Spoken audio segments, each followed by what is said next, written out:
Hey Doc, it is time to find you a nanny, and I am so excited that you are here and you have realized that yes, I deserve support and I can have a paid village, and that paid village involves a nanny. Congratulations.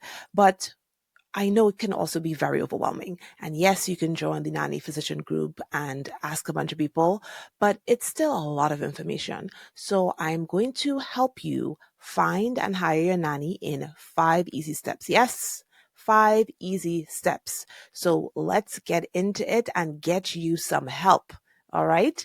So the first step, the most important step, and by the way, if you're considering an au pair, this is the most important step as well, is to figure out what you need. Not what you think you can find somebody to do, not what your friend said, not what your mom said, what you need from this person that you're going to hire. Because hiring a nanny, onboarding them, doing all of these things is a lot of work. And you want to make sure that you hire the person that is actually going to make all of the effort worth it and is actually helping you and you feel supported, not just this extra warm body annoying you in your home, which can very well happen. So please, please, please focus on this step. It is the most important for you to make this process successful. Okay, so the way that you're going to do it is you are going to list every single task that you and your husband, if he does contribute to some of the household labor, list every single thing. And I want to be clear again, this is not listing what you want the nanny to do. This is listing what you all do. And the reason is because you are going to then pull from that list to create the task list for the nanny. But if you don't even quantify the things that y'all are doing, there's a big chance that you may miss things that this person can do. So you're going to list every single thing in minute detail.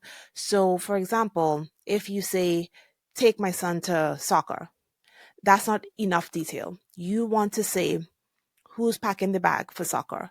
Who is driving him? Who is actually staying? Who's driving him back? It may end up being that it's you for all of those things, but I think that was kind of a bad example. But there may be certain pieces of those larger tasks that could be broken up and could be shared between adults in the home, you, your husband, and the nanny. So you really want to break every single thing down and involve the mental labor, right? Involve all of the thinking and the planning that you do, because some of that can be offloaded to the nanny. And if you want to keep some of the thinking because you like doing the organization or whatever, okay, fine. You do the planning and let the nanny do the execution. So that is a reason for breaking it down in that minute detail.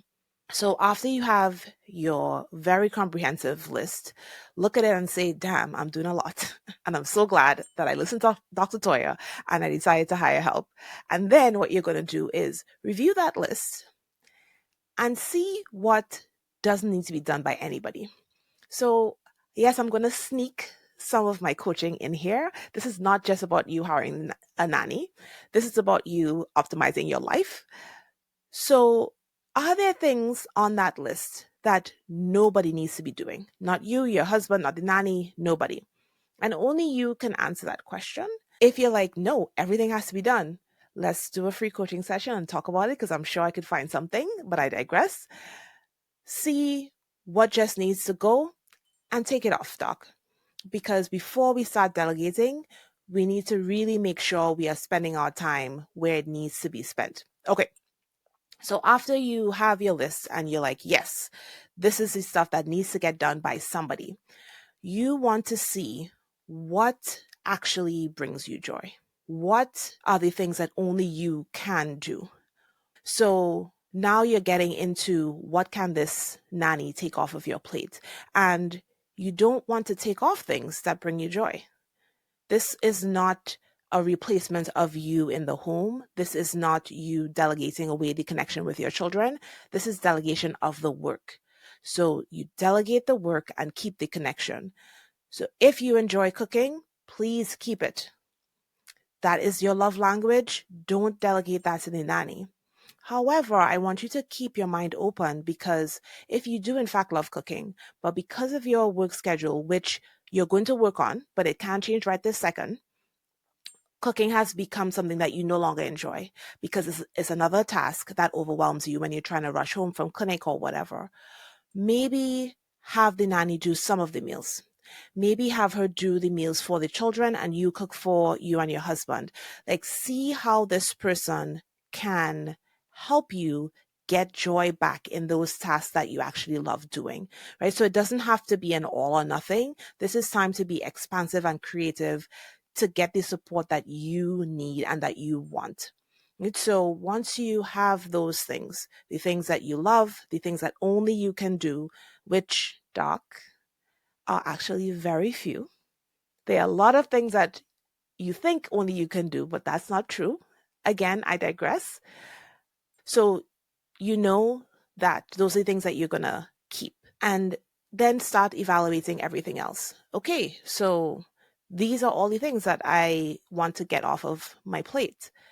So you start building the list of the things that you would like the nanny to do. And it is very natural to look at this extensive list and think, I will never find somebody who is willing to do all these things. Especially when there is this story playing in your head that, well, I can't even manage it. How could I ask somebody else to do it? But let me tell you, you can't manage it. First of all, you can. You just burn yourself out. But you're saying you can't manage it because you also have a full-time job. You have other things going on. When you bring in a nanny, that is their job. So it is not the same as you doing your full-time job and then doing your full-time mom thing. Everybody needs support. So instead of wondering how you will ever find somebody to do all this stuff, I want you to think of it in very positive, expansive, hopeful ways. Just like, wow, look at all of these things that I'm going to have somebody else do so that I can get my life back and enjoy time with my children and feel like a whole human being. Isn't that amazing? Okay, so you have your task list for the nanny, and you're going to use that to create your long job description. And, when I originally developed these steps, it was you actually like writing something, because this is before ChatGPT. But now you can just word vomit some tasks and tell ChatGPT all about your life and say, give me a job description. Oh my gosh, it is so amazing. And you can tell it, make it sound more friendly, make it sound this, make it sound that. You can do all those things. But however you do it, you're going to take the list of things that you want to get off your plate and create a long job description. And from that, you're then going to create a short job description. So with the short job description, that is what you are going to share with the world. That is what you are going to put on care.com if that's where you're looking. That's what you're going to use to create Facebook posts and to send to people. So you want it to be succinct enough that people will actually read through it, but still comprehensive enough so that you don't get a bunch of people who are not a good fit. So you really want to put the highlights in there, how many kids, the ages, some non-negotiables, and you want to focus more on the positive attributes. You don't want to fill the short job description with negative attributes and things that you don't want. You want to put out positive language, so that's what you attract. Okay, so step 2 is start asking. Start looking for this person, and I don't just mean post the short job description on care.com. You can certainly do that. It is a good resource. It's one of the biggest resources in the country. Do it. However, the best nannies you're going to find are going to be from personal recommendations, because this is somebody that you trust in some capacity. And more importantly, they have firsthand experience and they can tell you about this person. They can tell you about any issues. They can reassure you that this person is trustworthy. So you really want everybody in your life to know that you are looking. And when I say everybody, I mean your neighbors, the postman. I don't know if people still talk to their postman. I don't know. Everybody that you come in contact with, people at work, because you never know who is looking, and you also never know who people know. Even if you mention it one time, if they go on maybe a week or two later and they're talking to somebody who is looking for a childcare job, they're going to be like, wait a minute, this doc was looking. Let me pass on your information. So you just want to have everybody doing the job of looking for you and trying to get that personal recommendation to start the process off. Facebook groups are another huge resource. So find your local mom Facebook group and post a short job description in there as well. And I'm sure you'll get a lot of responses, not just from moms who have nannies who may be available, but other moms. So the stay-at-home moms or the non-paid working moms who may be looking for a couple hours. Their kids may be now going into daycare themselves, or they may be a little bit older. You never know who is looking, and it may be the perfect person for you. So you definitely want to maximize using your local mom Facebook groups, and also if you have a local mom physician Facebook group as well. When you are using care.com, they give you guidelines about the things that you're going to put on there. So you will use your short job description, but they'll have their other categories that you have to fill out. And you can certainly use agencies. I'm not a fan just because it's a lot of money and they still don't do the vetting that I'm talking about, right? If you want to use an agency, I'm all for outsourcing, you know that, but still go through these steps, because I think we assume they do more of this work for us than they actually do. So you may end up spending a ton of money and still not getting the right fit because you didn't take time to do the task review and then do the job description and all of those things and really think about what you need. So sure, use an agency, proceed with caution, and make sure you're not spending too much money. So step 3, you are going to start getting applicants. Yes, you're going to review and track these applicants. Hopefully you have a whole bunch of people to choose from. But if you live in the middle of nowhere like I do, sometimes you may not get that many. However, you still want to review everything and track the ones that you do get. Use a spreadsheet, write it down somewhere just to keep everybody straight. And once somebody has applied or reached out to you, you want to send them some standard questions that you're going to send to everybody. And those questions are usually going to involve the things that are in your short job description, because the important things are in there, right? You just assume that they have not read your job description. Just assume that that did not happen. And you want to make sure you know, hey, are you vaccinated? Or whatever other important things were in that job description. And you want to also include some of your other non-negotiables. Are you okay with nanny cams? Are you okay with being paid on payroll? You want to know right up front so that you don't waste your time and find things out later on. So you can do this by the messaging app on care.com.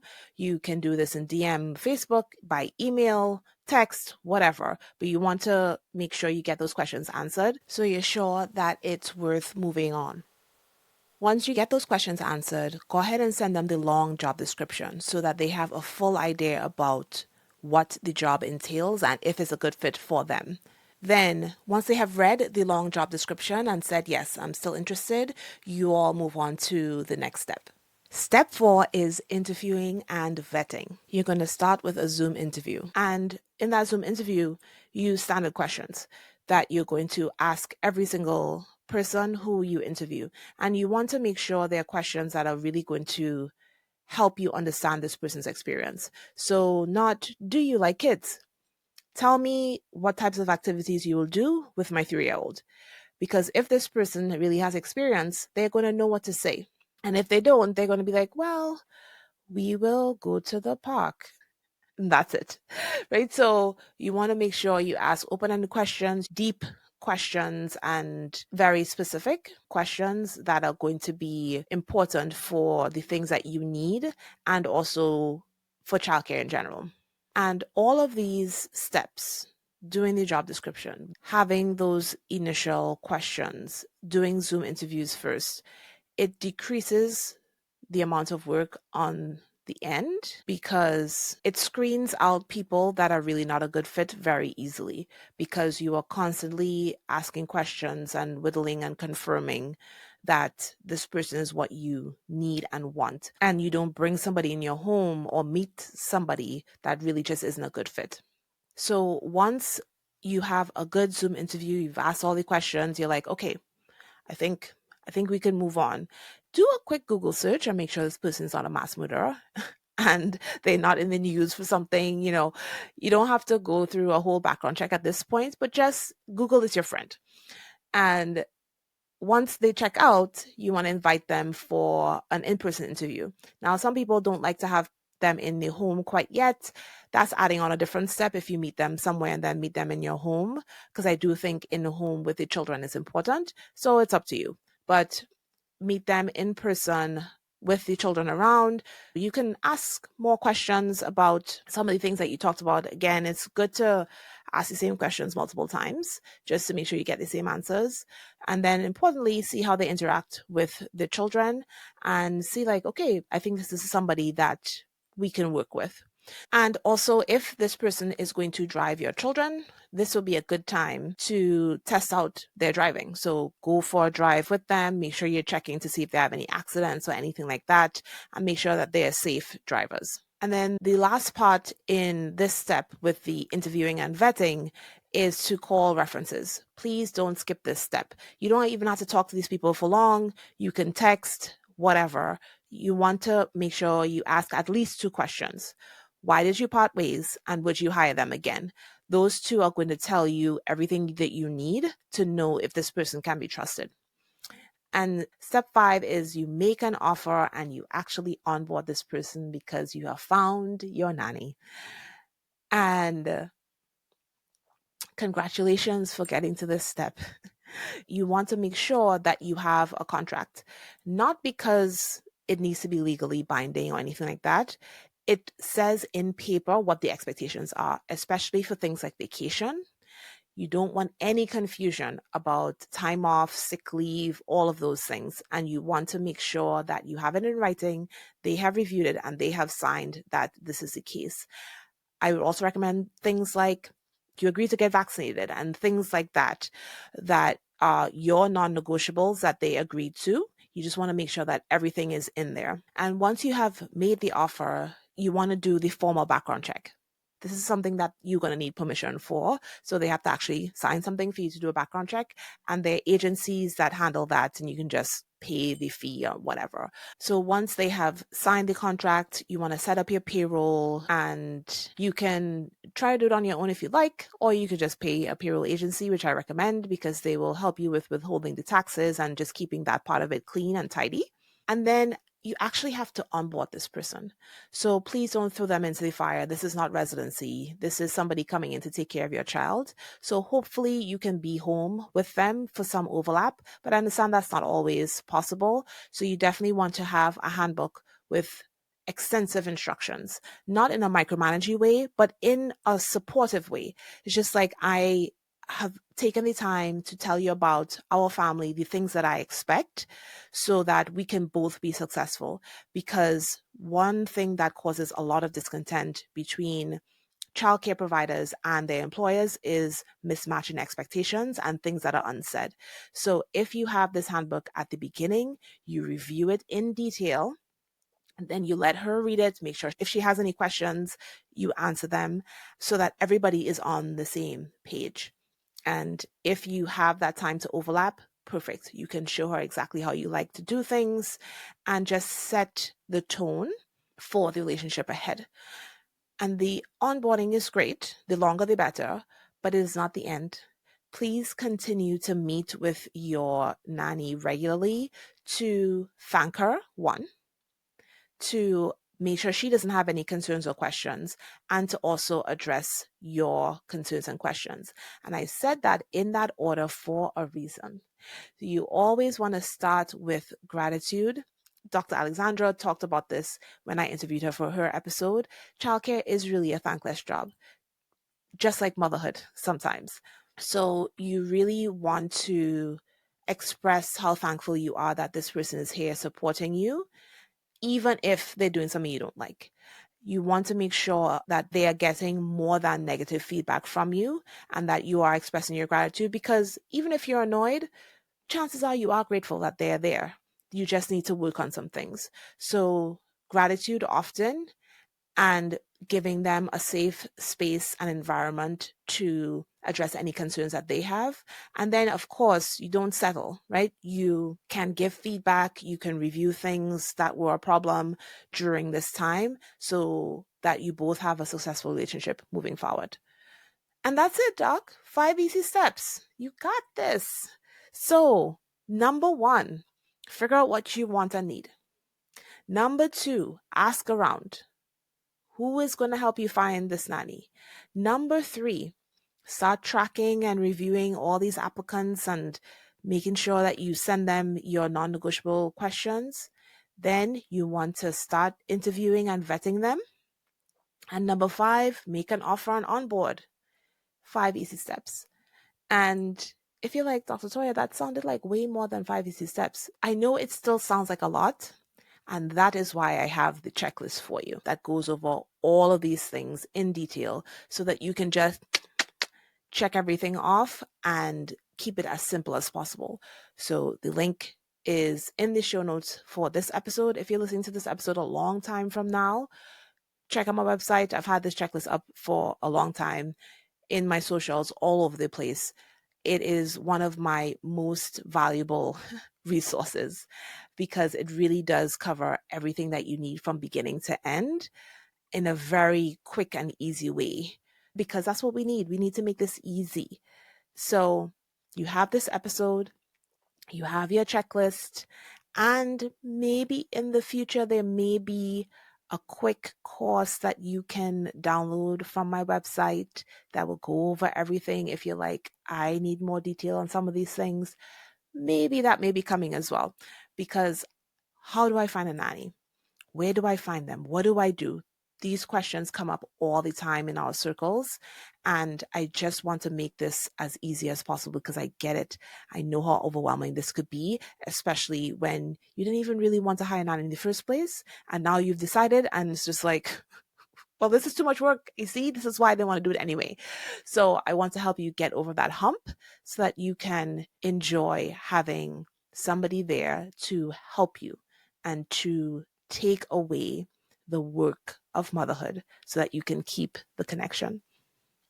So that is what I have for you, my 5 easy steps. Make sure you share this episode with another physician mom who is hiring a nanny and make her life easier too, Doc. And if you found this helpful, don't forget to leave a 5-star review on Apple Podcasts, a 5-star rating everywhere else.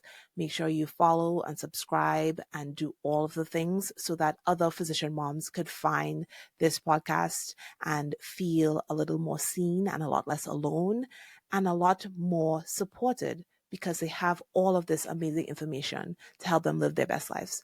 I will see you on the next episode of Stethoscopes and Strollers.